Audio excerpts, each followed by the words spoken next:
नमस्कार जय जगन्नाथ ढेंकानाल रे अल्टरनेटिव रिदम थिएटर तरफ जनवरी 30 तारीख रु जो नाट्य पाठ्यक्रम आरंभ होची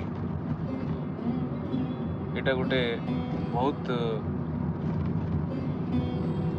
अद्भुत प्रयोग एवं अधिकरु अधिक संख्या रे अभिनेता निर्देशक नाटककार एवं अन्यान्य थिएटर प्रेमी बंधु माने एथिरे जोग दे याकू व्यापक रूप से सफलता करिया पई आपण समस्त को मु चित्रंजन त्रिपाठी अनुरोध करुछि। ईश्वर पाखरे प्रार्थना जे ये प्रयास खूब सफल हो। जय जगन्नाथ। नमस्कार। नमस्कार। नाटक पठन संध्या नाटक पढ़ा भल लगे, नाटक देखा आहरी भल लगे, आ सबुठ भल लगे नाटक अभिनय करने। नाटक प्रदर्शन प्रथम सोपान होची नाटक पठन। अभिनेता निर्देशक एवं नाट्यकर्मी प्रथम और प्रधान कर्तव्य।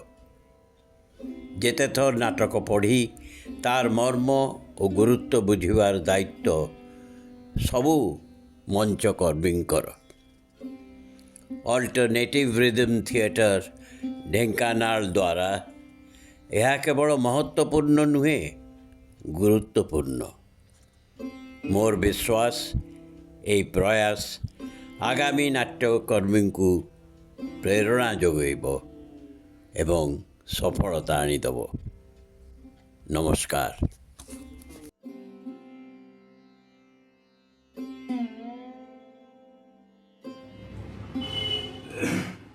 नमस्कार, मु डॉक्टर रमेश प्रसाद पाणिग्राही ओडिया नाटक लिखे। बहुत खुशी हली जे दिनेश ढेंकानाल रे गोटे नाट्य पठन कार्यक्रम आरंभ करुछे। ये कार्यक्रम गोटे जगह आगुरी बलांगीर ब्रज मिश्र थिला बेले राउरकेला केतबेले किंतु ओडिशा रे प्राय नाटक करती किंतु कई नाट्य पठन करती नहीं। आजकल नाटक करने बहुत कॉस्टली हो, 1.5 लाख टंका खर्च हो नाटक करने। तेणु सब बेले नाट्यकार को नाट्य प्रयोजन करने संस्था मान नाटक करने सब नाटक करवा मंचस्थ करवा संभव होना, किंतु ता बदल आम नाट्य पठन कार्यक्रम करवा। बड़ कथा है ओडिशा रे नाटक बुझापी नाटकर नंदन तत्व को उपलब्धि करने कई पाठक नुआ जेनेरेशन सुजोग पाऊना। नाटक कौन ता क्लास रे पढ़ाई पाऊनी, कारण अध्यापक माने नाटक कौन जाना। तेणु नाटकर रिदमता पाइबापी नाटकर लयटा कौन को टेम्पर चली ताकू जानापी नाट्य पठन कार्यक्रम निहाती आवश्यक। आम बधाई जनाऊँ दिनेश बाबू को एवं अल्टरनेटिव थिएटर रिदम थिएटर को नाटक पठन कार्यक्रम प्रति मासर शेष गुरुवार दिन हो बढ़िया हो। तार वीडियो करके फेसबुक रे पठा जाओ।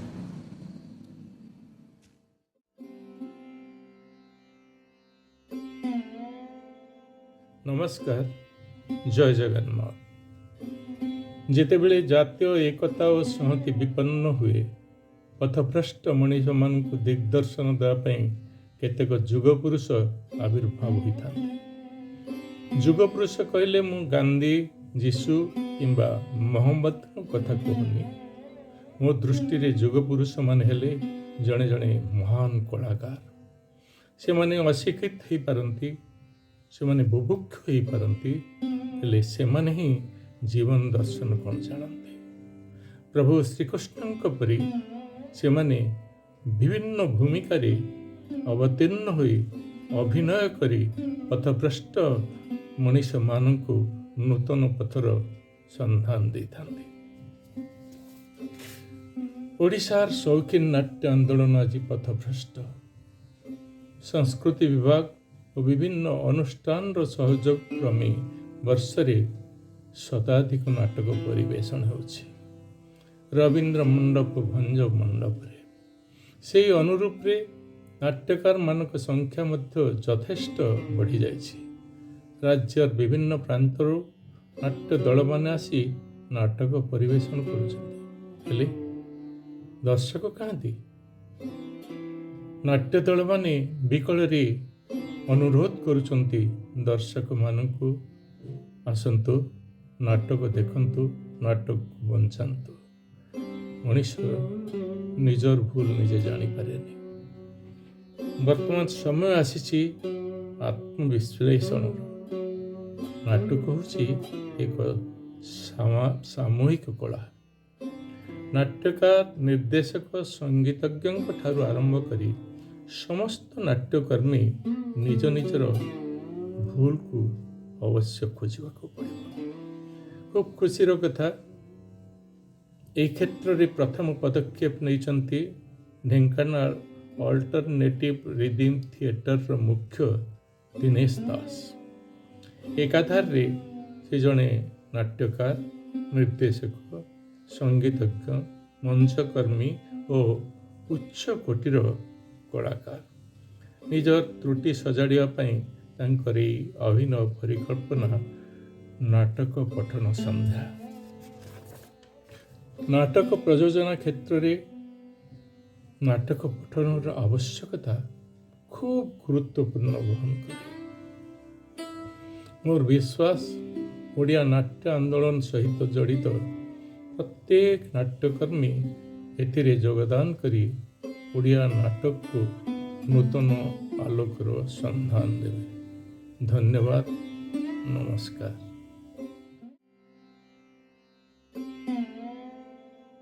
ନମସ୍କାର, ମୁଁ ମନୋଜ ପଟ୍ଟନାୟକ, ଜଣେ ନାଟ୍ୟକର୍ମୀ। ଶୁଣିବାକୁ ପାଇଲି, ଜାଣିବାକୁ ପାଇଲି,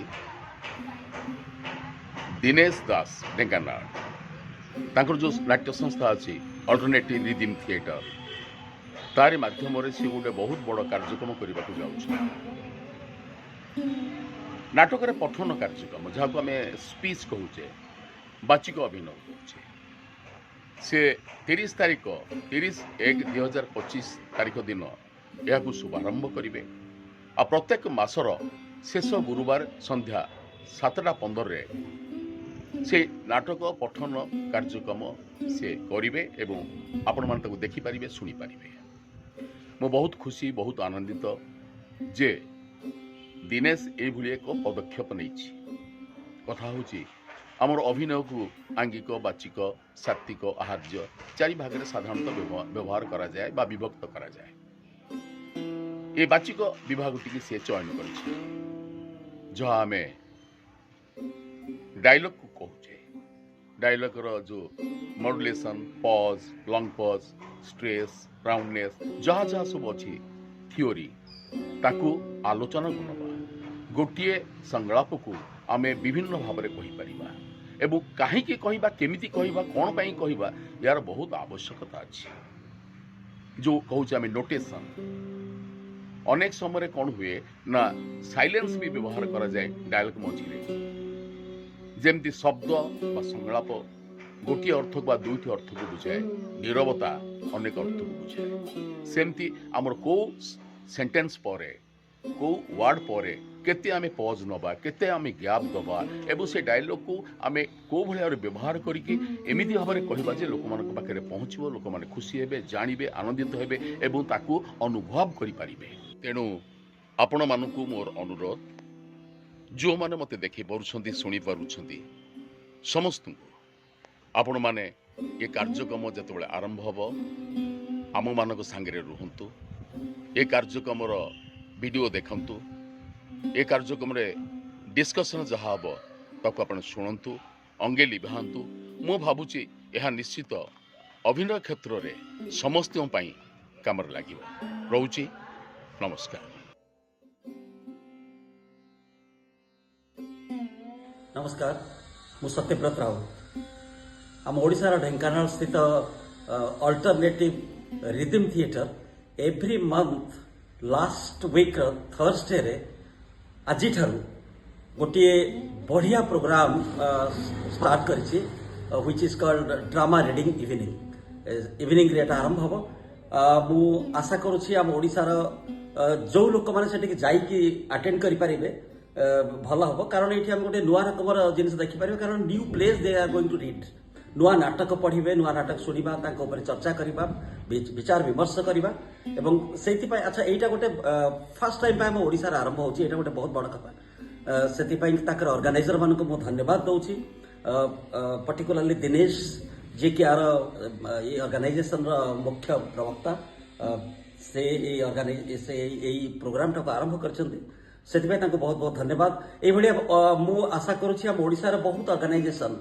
जो माने बहुत नामी गिरामी ऑर्गेनाइजेशन अच्छा डिफरेंट स्टेट्स रे डिफरेंट डिस्ट्रिक्ट्स रे राउरकेला रे ढेंकानाल रे संबलपुर रे बरगढ़ रे भुवनेश्वर रे जाजपुर रे एमाने एई भली भाव रे नुआ नुआ किछि इनोवेटिव प्रोग्राम आरंभ करिया कथा पिलामान के संगे भी काम करिया कथा बड़मान के संगे भी काम करिया कथा ता छडा जो नुआ एक्टर माने हमर आसुचंती थिएटर पाई सेमानंक गोटे बौद्धिक लेवल रे भी विकास हवा दरकार जो कि reading is very very important आपण मैंने देखिए आजिकल ये रील जुगरे आम सब पाठ पढ़िया भूली गलु गोटे गोटे मिनिट रील तैयारी कर दउछु एवं तक पठे दउछु but that is not the real information the information will get from the books बही पढ़ा बही उपर चर्चा करवा विचार करवा विमर्श करवा तेबे जाय किछि उन्नति हो पारिबा वो ओडिया थिएटर विकास हो पारिबो एटा मोर अनुमान थैंक यू वेरी मच।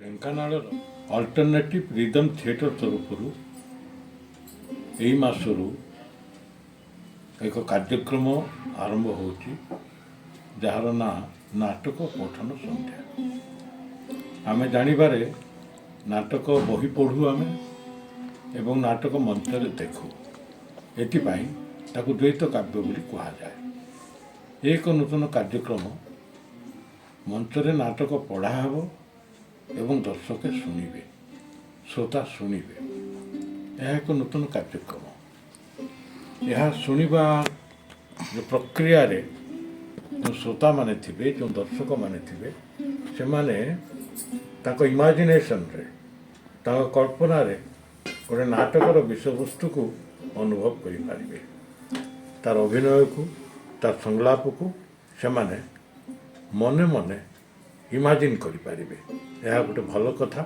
गल्प पठन आम जानी कविता पठन जानी एवं अल्टरनेटिव रिदम थिएटर तरफ जो कार्यक्रम नाटक पठन कार्यक्रम होची ताहा नाटुआ मानक पाई बा नाट्यप्रेमी मानक पाई एक शुभ खबर मु ए कार्यक्रम सर्व सफलता कामना करुची एवं भल भल नाटक ए कार्यक्रम रे पढ़ा हबो यह कामना करुची। नमस्कार।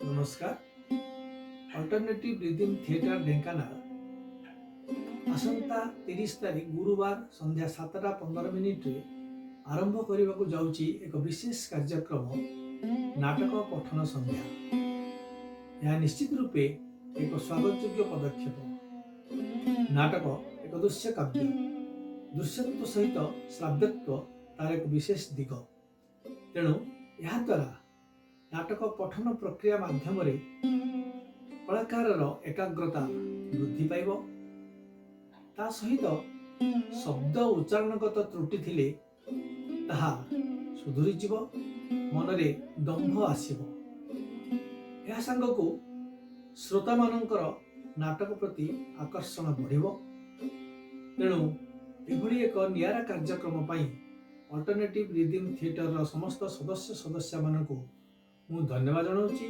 विशेष करी दिनेश दास बाबू को मोर अंतर कृतज्ञता ज्ञापन करुँच रखु आज्ञा प्रत्येक मास शेष गुरुवार संध्या 7:15 भूलिबे नहीं। नमस्कार।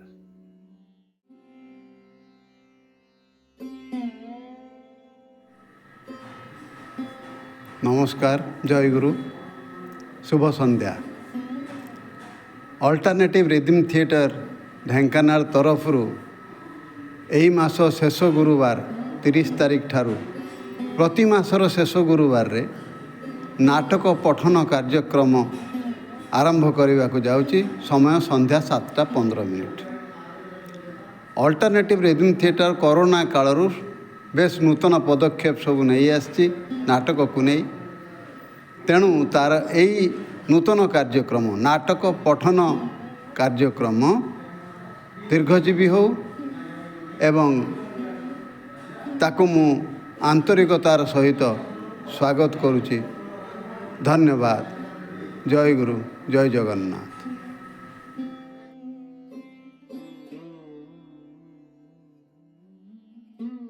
नमस्कार दर्शक बंधु आपण माने जानी खुशी हेबे ढेंकानाल भली गोटे छोटिया जगार आमर अनुज दिनेश अल्टरनेटिव रिदम थिएटर नाम एक नाटक अनुष्ठान प्रतिष्ठा करी जेपरी भाव में तार काया विस्तार कर चली एवं नाटकर उन्नति कल्पे काम कर चली अहरह केवल नाटक ही तांकर तपस्या नाटक तांकर जीविका से भली एक व्यक्तित्व यही निकटरे ओडिशार सबु विशिष्ट नाट्यकार और निर्देशक मानकर साक्षात्कार नहीं एक इतिहास सृष्टि करथिले जहाँकि अभूतपूर्व।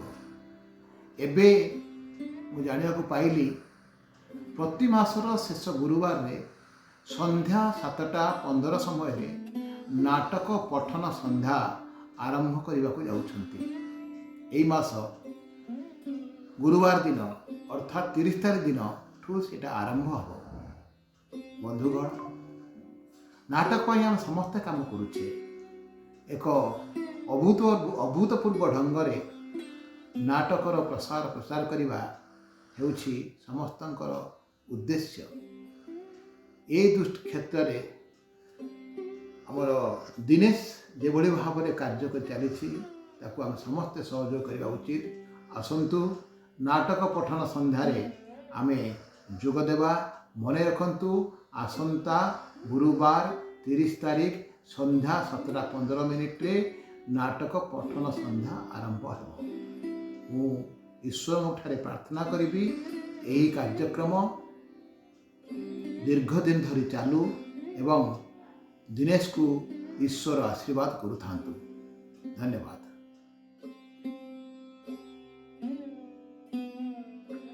नमस्कार जय जगन्नाथ।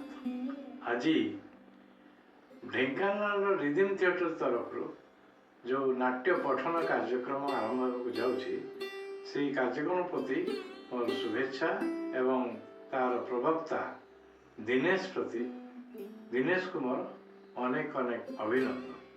एभली कार्यक्रम करी ओडिया नाटक को दर्शक महल में श्रोता महल में अधिक परिचित कराइबार तार जो प्रचेष्टा चली से प्रचेष्टा भगवान सफल करंतु।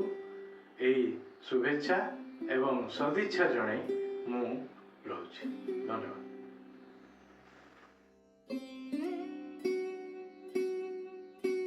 मैं लखनऊ से कथाकार महेंद्र भीष्म।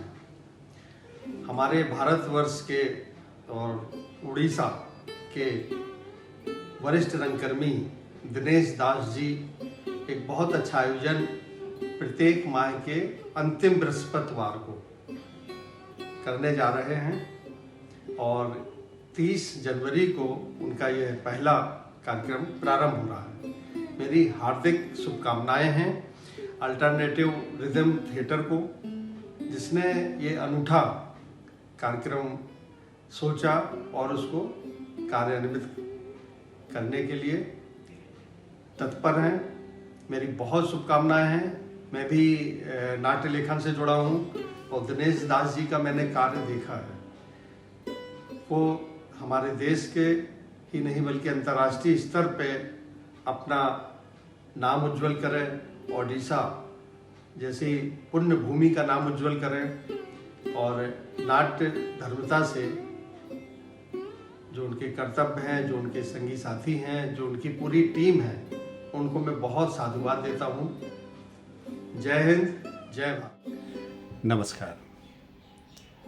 रंगमंच का सुंदर सम्मोहक जीवंत प्रयोग एक बेहद सुगठित सुनियोजित नाटक के आलेख पर निर्भर करता है। ये आलेख पठन पाठन के जरिए समझा जाता है और फिर इसे जीवंत प्रयोग किया जाता है मंच पर दर्शकों के लिए। पठन, नाटक का पठन अमूमन दल अपने विशेष के लिए करता है, लेकिन आम दर्शकों के लिए करना भी इसे महत्वपूर्ण बनाता है। आम दर्शक इससे नाटक को मंच पर आने से पहले समझ सकते हैं, उसके अनुभूत कर सकते हैं और फिर अपनी कल्पना को मंच पर सुंदर रूप में प्रस्तुत होते देखकर तुलनात्मक विवेचन भी कर सकते हैं। तो नाटक की समझ विकसित करने के लिए, नाटक विधा के महत्वपूर्ण बारीक तत्वों को समझने के लिए दर्शकों को नाटक की प्रक्रिया से जोड़ने के लिए नाट्य पठन एक बहुत ही अच्छा प्रयास होता है। अल्टरनेटिव रिदम थिएटर इस प्रयोग को करने जा रहा है, नाट्य पठन की परंपरा को शुरू कर रहा है। मैं उन्हें दिनेश दास और उसके ग्रुप के सभी सदस्यों को इस बात के लिए बधाई देता हूं और ढेर सारी शुभकामनाएं देता हूं। धन्यवाद। दिनेश बाबू बहुत बहुत शुभकामना। अल्टरनेटिव रिदम थिएटर तरफ जो आज आरंभ कर नाटक पठन संध्या, ये गोटे बहुत बढ़िया आपणकर चेष्टा। आउ ढेंकानाल तार पाखापाखि लोक मान जो मैंने नाटक रुचि रखुंट यहाँ गोटे सुजोग। आउ नाटक पढ़ा सहित नाटक विषय चर्चा करवा समस्त निहाती गोटे बहुत भल अनुभव रहिबो। नेशनल स्कूल ऑफ ड्रामा तरफ मो तरफ बहुत बहुत शुभकामना। धन्यवाद।